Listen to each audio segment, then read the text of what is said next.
Well, thanks again, guys, for taking time out of your Wednesday to chat with me. I'm going to talk about, and thank you for already giving the introduction. I'm going to chat a little bit about the work that I've done for 5 to 6 years now with the public library, and thinking about teen mental health services within that space. So before I get into the background, I want to just kind of go over where my research started, where it is now. So I started off in risk factor research. So trying to think of, okay, what are the most potent risk factors for anxiety for teens that go on to experience anxiety? So more in the prevention realm rather than the treatment. And then what are some preventive interventions that target those potent risk factors? And then more recently have been getting into, I guess, not more recently, but this is, I guess, a accumulation of what I do now. So I kind of see it as 3 different hubs. I also love Venn diagrams. I think they could describe a lot of what we do, but just what I do now. So kind of thinking of community engagement. So the methods that we really pull from this is really trying to get to know the community in which we want to engage for the research, or who's being impacted by the community, really get to know them. And I'll talk about some community advisory boards that we've done. And then human-centered design, I think it's so tightly connected with community engagement, but really just trying to see what are the user needs, or what are, for my research, what are the teen needs? What are the organization that will host the preventive intervention? What are their needs around integration? And then finally, implementation research, which is, I think, also really closely tied to that. So what are the determinants, or what are some of the barriers and facilitators of integrating these interventions that we found efficacy for into real world settings and that can be sustained? Right. So a little bit of background. I think I won't spend too much time on this. As we can see from Time Magazine, New York Times, the NPR, as well as PBS, our kids are not okay. Teens struggled, about 25% of teens struggled with anxiety or had an onset of an anxiety disorder before the pandemic, and the pandemic's exasperated this so much. So as you can see from very many different sources, our teens aren't okay, and it's just whatever they had before is in full swing now. What we also know about adolescents is that they have nearly ubiquitous access to smartphones. So what we see, the most recent Pew Research report, about 95% of teens have access to a smartphone, and not only access, but then whenever we look at broadband or thinking about online, we see that teens are almost online almost constantly or several times a day. And as you can see, in a decade, it's almost doubled the almost constantly. So this just suggests that technology, as well as online or broadband, is a really great way to connect with teens and engage teens. And the research practice, I guess most people say gap, I say chasm, but I think we're all familiar with this, and digital mental health literature isn't immune to this as well. So we have so many digital health interventions that we've seen efficacy for, however, very few have been sustainably implemented into real world settings. And I think one of the things I've talked a lot with my colleagues is about this top-down approach. So I'll describe it how I described it. The teams that I work with, us scientists think we know all the things, and then we put our vast knowledge into a intervention, and then we scratch our heads whenever, for teens or the people who will use it, we scratch our heads whenever they don't use it, or if it's not leading to the clinical impact that we have. Another way I like to describe this is with an example from Prometheus. We all got into weird things during the pandemic. I got into the Alien series that I had never seen before. And I say this every time, but I really don't think I'm giving anything away if you go on to see it. So to acclimate you to this slide, we have Elizabeth Shaw right here, or Dr. Elizabeth Shaw. And then we have a med pod. You can think of it like a robot doctor. And Elizabeth Shaw, she's impregnated with an alien. And if she doesn't get it out, she will die. So she goes to the med pod, and the med pod says, please verbally state the nature of your inquiry. And Dr. Elizabeth Shaw says, I need a cesarean. And then the med pod responds, this med pod is calibrated for male patients only. At this point in the movie, I paused, and to my detriment of my poor partner, got all up in arms about this is exactly what top-down research is, and how we don't include folks that will eventually get the intervention into the development and into the adaptation, and how we really don't know their needs if we don't talk to them. So kind of a silly example, but one I like to give. So just to talk about the project, it seems, I wish I had a bigger word for it, because it's 5 to 6 years of, I guess, of a research protocol. So I want to talk a little bit about the overview, and then I'll get into the work we've done with the community, as well as some design workshops and needs assessment interviews. So the big goal with this was to implement a widely accessible service by working with teams that go to teens as well as community partners.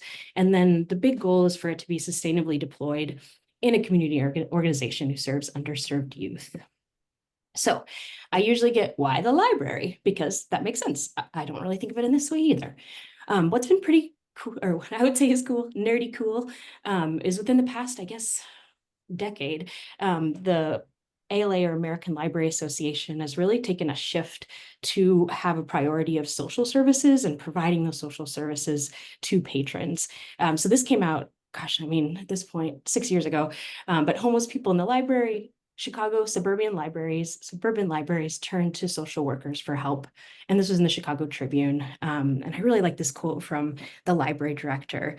So she said, "We started looking at patrons in a different way, that maybe some of the behavioral issues we were having at the library were stemming from needs we could address." And then my fabulous community partner, Robert Simmons, was also quoted in this.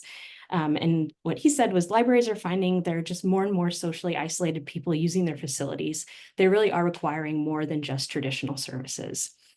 And so with this, that's where we came together, and I met with the library and just saw there was so many overlapping goals with really trying to integrate evidence-based mental health resources into the library for their teen patrons. But here's kind of I think, of what I've learned the past 5 to 6 years. Is what I've learned about public libraries and why I think there's such a good space for implementing digital health interventions. So public libraries, what I found is they're a really important community gathering place. So with this central location, you'll see in a couple slides, one of the teens said, "Oh, it's right off the metro. I just go there after school or on the weekends." So central location, and then really high reach. And I would say high reach to underserved populations as well. So it's a safe space. I guess I'm going to the third bullet point, but it is a refuge for folks at risk or experiencing mental health difficulties. So many teens talk about how and especially teens with marginalized identities, talk about how the library is a safe space. And one of the big reasons is trusted adults that show up consistently. What's nice also for accessibility is usually libraries offer, or at least the one I work with, usually libraries offer a variety of technology services. So they always have broadband when patrons can use, and patrons are just folks who visit the library. The computers they can check out, and also community programming that they have specific to, here's how to use technology for folks who may not have that accessibility or have that experience. And I already mentioned this, but they really have shifted their priorities to meet patron needs and their social needs. And then here's an article you can check out, and I'm happy to send it, but just our kind of first piece on talking about digital mental health with teens and libraries. So here's my wonderful community team. This is, so going from left to right, this is Robert Simmons, Stephen Jackson, Latanya Jackson, Darcel Washington, and Alex Gutierrez. So these are the folks that I've been working with really closely the past 5 to 6 years. And here's some new faces too, because of course there's turnover in libraries. Rob and I received an award for our community work. So that's with Jen Brown, who's really fabulous faculty at Northwestern as well. And then a snapshot from a couple years ago of a youth group. I guess it's not youth group, that sounds religious. This is more of a group at the library, or programming, I should say. So those are my people. All right, so as I mentioned, I think community engagement is so important. So we received a partnership development grant from Northwestern.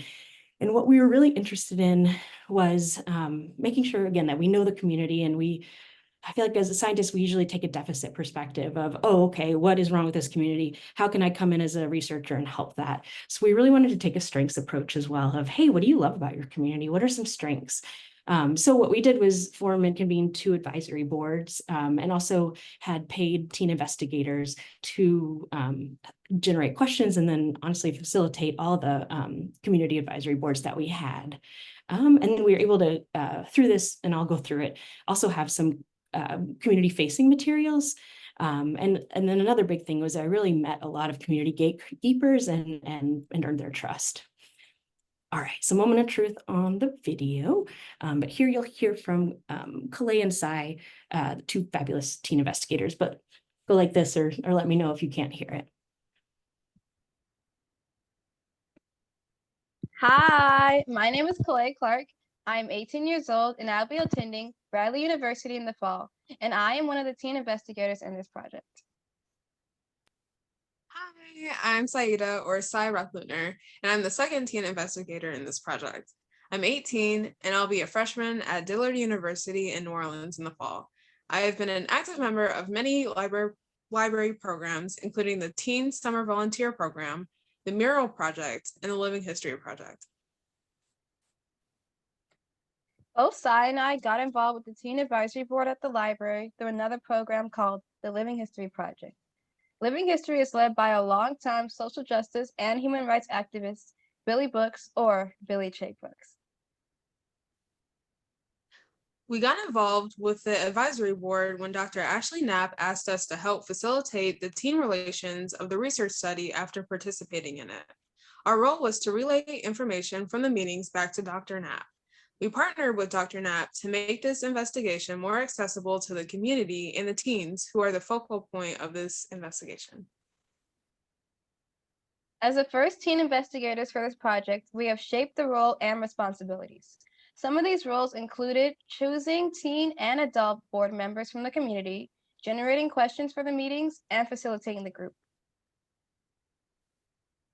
One of the biggest takeaways from this experience was being able to work in a professional setting and take an administrative role in a project. This included preparing for professional meetings, advising groups, and communicating with each other as a team. So thank you to Dr. Ashley Knapp for giving this. Be going to say thank you. All thanks goes to them. They were fabulous. So they were the teen investigators that helped, that facilitated all of the community advisory boards community advisory board meetings that we had, which I believe was 4 for adult and 4 for teens. We split them up. So here is a graphic that was created, a graphic recording artist by Sarah Yukimi. Oh, she's fabulous.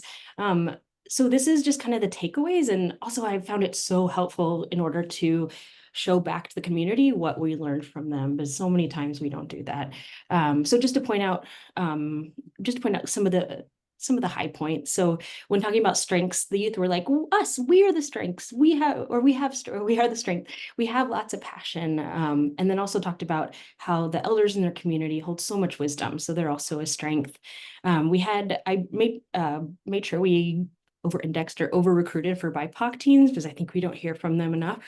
And so what they said was really their biggest advice was take initiative to center BIPOC teen voices. And what they talked about and how it relates here too is they said they just don't see themselves or their mental health needs in the current narrative of teen mental health. And also they talked a lot about how the nonprofit therapy or where they go get therapy, the therapists are overwhelmingly white, but not only that, they just don't take time to understand them and their culture and anything else. So that was a big thing that I really incorporated into the adaptation of the intervention and really wanted to attend to.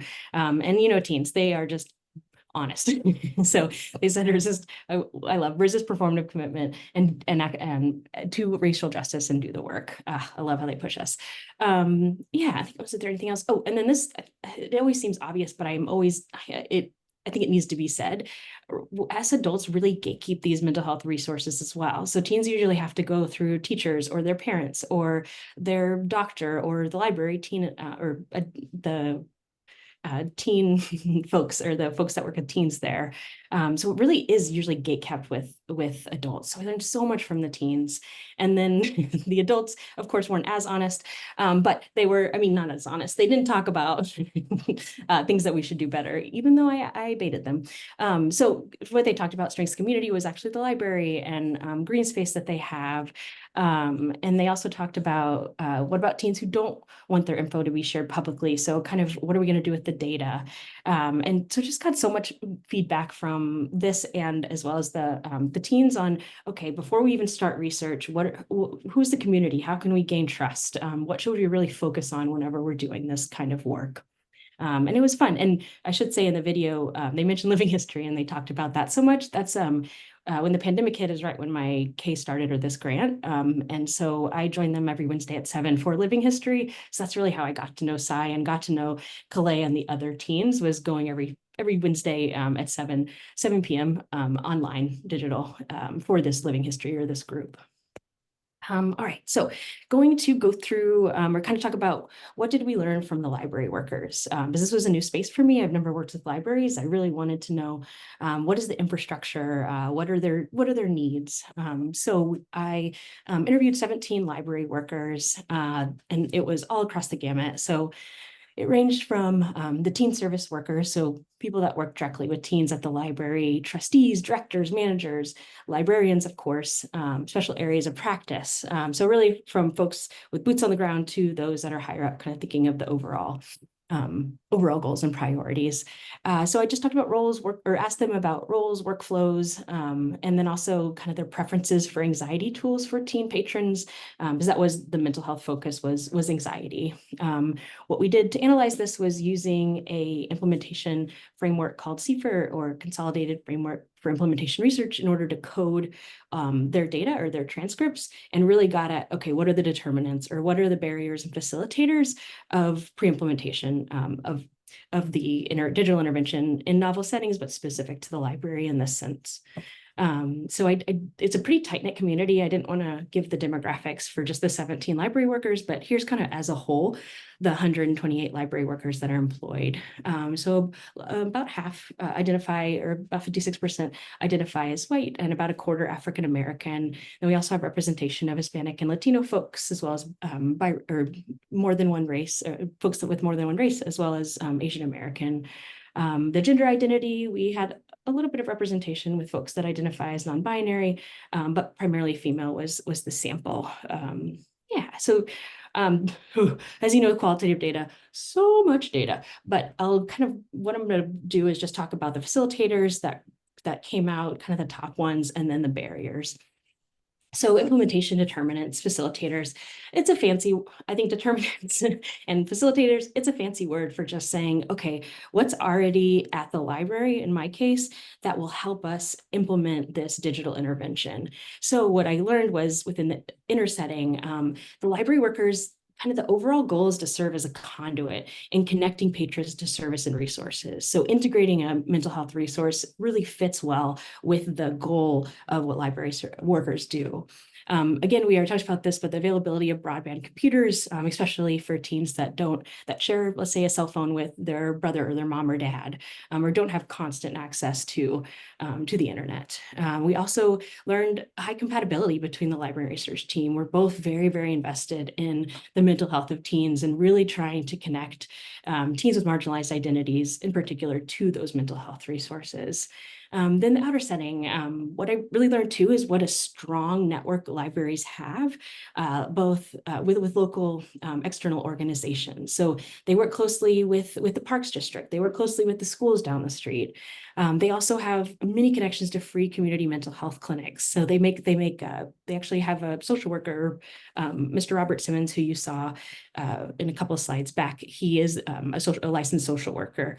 And so he has these connections to, or does these warm handoffs to free community mental health clinics. And then nerdy, but I thought was really interesting, they have intergovernmental agreements. So they actually have interventionists who work with teens that come to the library. So there's all these, as you can see, there's already existing mental health resources. They can get on the internet, or they can use computers there. So there's a lot of already existing facilitators that could really boost implementation of digital mental health resources for teens in library settings. So thinking about barriers, or what are those things at the library that will trip up, or will kind of interfere or make it more difficult to implement digital mental health resources for teens in libraries.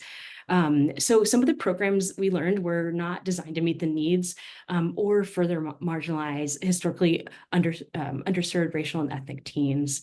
We also learned there's just a lack of teen-specific mental health resources. So they really have a buildup of adult, but not teen.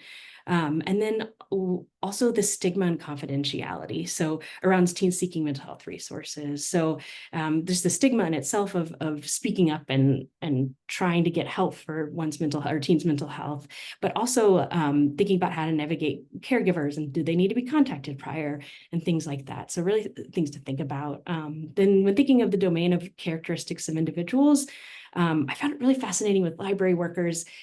Library workers who do not have a social, basically like psychology or social background, they indicated really low confidence, like and limitation in training in mental health, and also mentioned that not knowing how to identify effective and teen specific mental health resources. So librarians would be like, I didn't train for this. I don't know what to do when a teen comes up to me and asks or talks about their anxiety. So they just don't feel super comfortable. And some library workers have also said, like, I don't even know if it's part of my job to do this. Like, I didn't go to school for social work. I didn't go to school for this. Yeah, so that's what we really learned from the library workers, just so trying to think of the workflows and how to integrate digital mental health interventions. Yeah, so then we also, of course, wanted to hear from teens. So we did a needs assessment and then some design workshops that I'll talk about. It's the fun part, the design workshop, but bear with me through one more needs assessment. All right, so I interviewed 16 teens. And again, I knew most of these teens or got to know most of these teens through Living History or this programming that I attended and got every Wednesday. So about 16, there were 16 teens. I was interested in just asking them, how do they experience anxiety? What are some safe coping mechanisms they already use? What are some barriers to mental health? And then also, and what I'll focus on now, because there's so much data, the role of public libraries should play in teen mental health. And oh goodness. We use thematic coding in order to code these transcripts. Oh, right. So teens were about 15 years. We had representation of non-binary teens, but it was about, I guess, a little over half identified as female within the sample. A little under half identified as white, so about 44%, about a quarter as African-American, and then about 13% as African-American white or Hispanic Mexican and Mexican-American. And then we actually had a representation of folks who identified as Chinese American as well, or teens. All right, so what did we learn, or what are the takeaways? So again, I just wanted to focus or hone in on the public library space because there's so much good data, but you guys would be here for 5 hours and you have lives. So what I learned from teens is going back to the central location of libraries. So to quote a teen, because of where I get off at the train on the metro, I get off right across the street from the library, so I can go to the library and just chill there. So many teens talked about how it's just the central location, right off the train, right down the street from their school. Also, and actually, let me read the quote and then I'll go into the bullet points. So this teen said, I was always at the library and I was always doing these groups and these fun summer clubs. I had a lot of friends from the library. I do think that the library is a great resource place. There's a lot of good, trusted adults. It's quiet. And sometimes in a hectic household or a hectic friend fight, you might just want to go to a place and feel welcomed and feel quiet and feel calm. So I think this speaks to just the rest of the bullet points. It's a community access point. So teens go there for community, for the trusted adults, like you saw, or like was said in the quote, or just their friends go there. And also was mentioned the provision of resources. They do have mental health resources that they can provide to teens. And again, that's the kind of the goal or the role of library workers is to act as a conduit to resources. And then I guess this was already mentioned, but it really is a safe space. And I think one big reason I learned from teens is the trusted adults. They know these teen services workers. They show up, they're consistent, and they're, and also their teens, or not teens, their friends also go there too, making it a really safe space. All right, so the fun part, or for me, nerdy fun, design workshops. So what I asked them to do, or the teens, I asked them to, well, and I showed them this slide, nerdy drawing exercise, because it really is, but to divide a piece of paper, like this into 3 sections, and then think of a day they felt really anxious or stressed and how they worked through it. So in the first section, and I'll show examples, ask them to draw out, hey, how do you experience anxiety and stress that day? What were your thoughts? What were your feelings? What did you use any technology? Were there any warning signs? And then in the middle, what did they do that was safe to help cope with that helped? Or what advice, if they couldn't think of something, what advice would they give to a friend struggling with anxiety? And then finally, just how they feel after. Was there any change in their thoughts, emotions, or bodily feelings, any tech or any changes? So but show you a little bit of sample, and then I'll show you the fun artifacts. So we had 19 teens, about 14 years old on average. So they're so this is over 100% because I had folks check or teens check all that apply.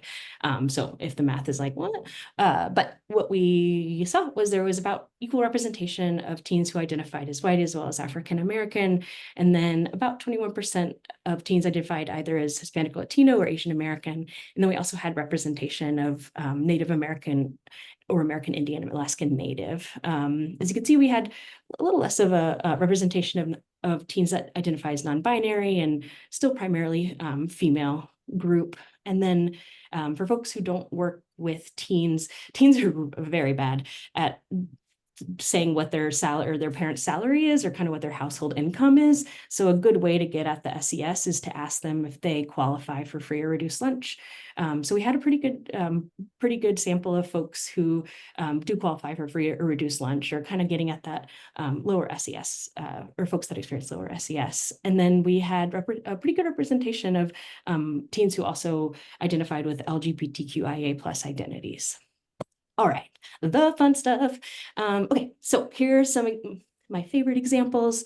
And just a reminder, it's how they experience anxiety on, or I'll start. Oh, I'll do this one because I really like the one. On the left, how they safely cope, and then on the right, how they feel after.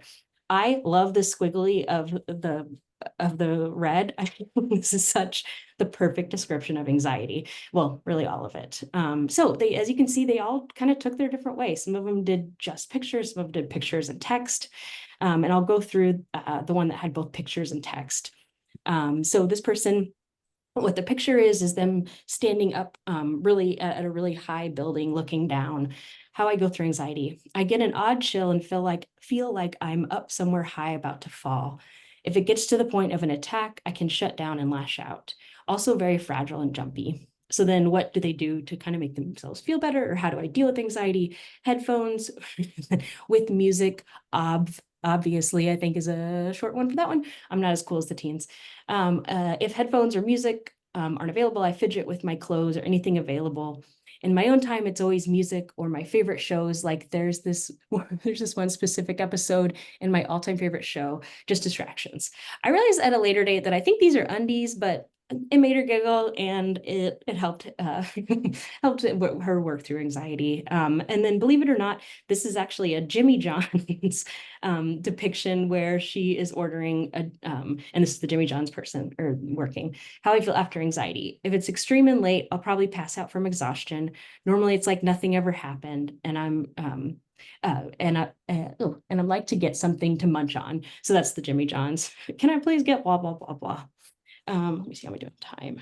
Good. And then another one that I wanted to pull out is they did these cute little cat drawings. So I have anxiety by my heart beating super fast and my body gets shaky and I stutter a lot. And you can see they did this diagram of the heart pounding out. I don't know how these teens draw so well. I draw stick figure reindeers and that's about it. But so thinking of heart palpitations, but also you can see sweat on their face. I like listening to music, talking to my friends, or sleeping. So these drawings of them doing that, and then usually feel calm, tired, or wanting to talk more with friends. This is their cute, calm drawing, and then them chatting with their friends. So what we did after this was, so everyone or all teens did this individually, and then we came back as a group and just talked about it. As you can see, was one of my favorites, the squiggly red, because I think, again, that describes anxiety so well. So we just all talked about it. What were some of the things that you experienced? How did you all cope? Or what were some of the common things that you all did? Music was a huge one. And then we were also interested, and I'll show this next, in advertising. So how can we really get the word out? So we got so much good feedback about, oh, table at school, make sure you have a QR code, or, ooh, I love some, what did they say? I learned this.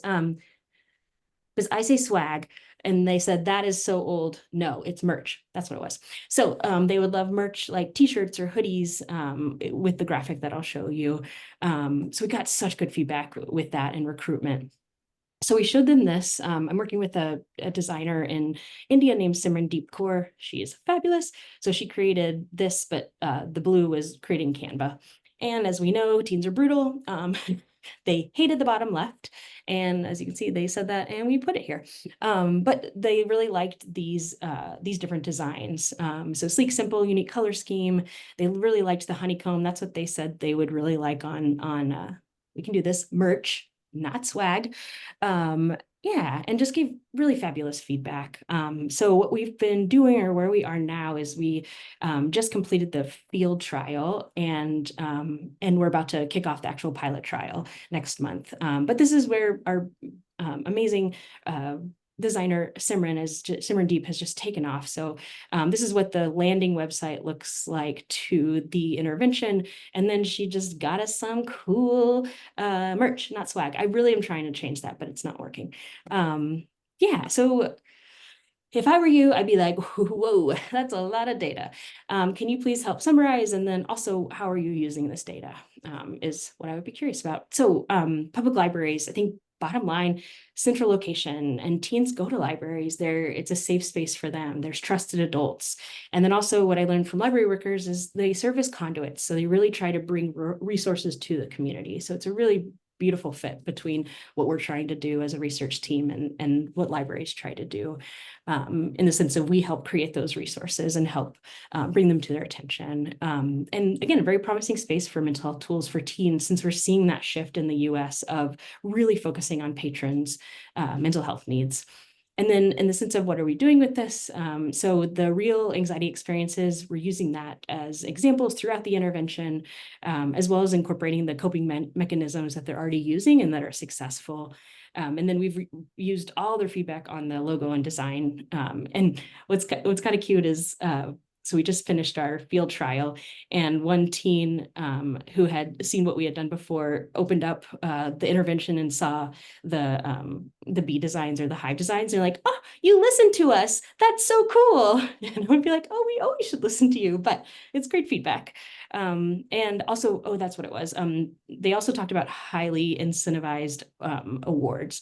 So kind of thinking through instead of, or in addition to compensation, at least for the pilot trial, what could we do? Because I'm really trying to think of, if this is sustained within the library, they're not going to pay teens to take this. So how can we have what rewards could we capitalize on that's already existing in the library, the community? Yeah, so that's where my head's been at. So future directions. What I learned, I think about, I guess probably third year, is that what I learned third year was going through the intervention. Okay, well, let me take a step back. The original intervention that I proposed for the KO1, it went commercial, so I wasn't able to use it. So I kind of bounced around between the interventions, and I also did a clinician workshop. And I learned that if Dr. Jessica Schleider, she's kind of the person for single session interventions, or SSIs. And after having that clinician session, realizing how beautiful of a fit it would be with libraries, because it is a single session. Teens aren't going to do like a 6-week intervention at the library. They're just not. But what a single session, I think, is, I do believe is really perfect. So we've collaborated with them and then taken all the data that we've collected so far and made those adaptations to single session interventions. And Jessica's been amazing to work with. And then we just completed the field usability testing with 10 teens, where they used the intervention in the wild or in their everyday lives and got really, really good feedback. I laugh because they're there was kind of a natural division of teens who really liked it. And then I had two teens that I called my critic corner, and they had a lot of feedback, which I always appreciate. And I mean, as academics, I think we always look for that, that part. Yeah, so then next month, we're going to kick off our pilot trial with 64 teens and see, is integrating these single session interventions, is it feasible? Is it acceptable? Do we even see anything or any signals with 64 teens? And then future directions, or I guess this fall and next year, is submitting R1. So I'm going to submit R1 this fall that is scaling up this project to Chicago libraries. Because I had a recent conversation with some of my colleagues and talking about using main branches, and then they were like, well, what about the other branches? And I don't know why, but probably because I'm new to the library system, I did not even consider that. So that's what this next grant will be really focusing on, because I learned there's 81 branches in Chicago of the Chicago library system. So thinking that will be the next, or that will go in this fall, and then collecting pilot data and then an eventual R1. But I really want to know the pulse of nationally. So is this Chicago Central, or is this the one library I've worked with? What did the mental health resources look like in other places across the nation? I work with a pretty well-resourced library. And so what are also libraries that aren't as well-resourced, or let's say branches that aren't as well-resourced? So really trying to understand, where we are nationally in public libraries with teen mental health, and then being able to write an R1 to kind of think about that more nationally. And I was actually in Seattle, in March. I'm part of the Implementation Research Institute, or a fellow there, and I was visiting Dr. Aaron Lyon, and I found out and met, well, I guess I've met with them a little bit before, but there are several researchers at Yale University that work with the Seattle Public Library, doing some really cool work with teen mental health, more in the virtual reality world and robot world. But it was really wonderful to chat with them. So definitely we've been chatting about, okay, what do we want to work on and submit next? And that would be the more national pilot data, or I said pilot, but also R01.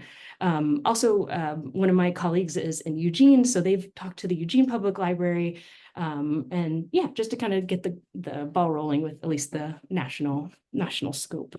Cool. And okay, this is my soapbox, and I apologize in advance, but I think it's really important before you approach your local library. Here are some lessons that I've learned. And I'll say these are through trial and error, aka messed up, apologize, done better. So I think what I've learned is it's really, really important in community research to show up beyond research and earn folks' trust. So show up beyond research. That was what I mentioned is every, I guess it was 2020 and 2021, every Wednesday at 7 to 8, I would log on and really get to know these teens in a different format, or different format than research, and earn their trust. An example of this is I worked really closely with the manager of teen services, Stephen Jackson, who you saw. And for 2 years, we worked really closely together. He's amazing and got it promoted to a director position. And so there was a new team manager.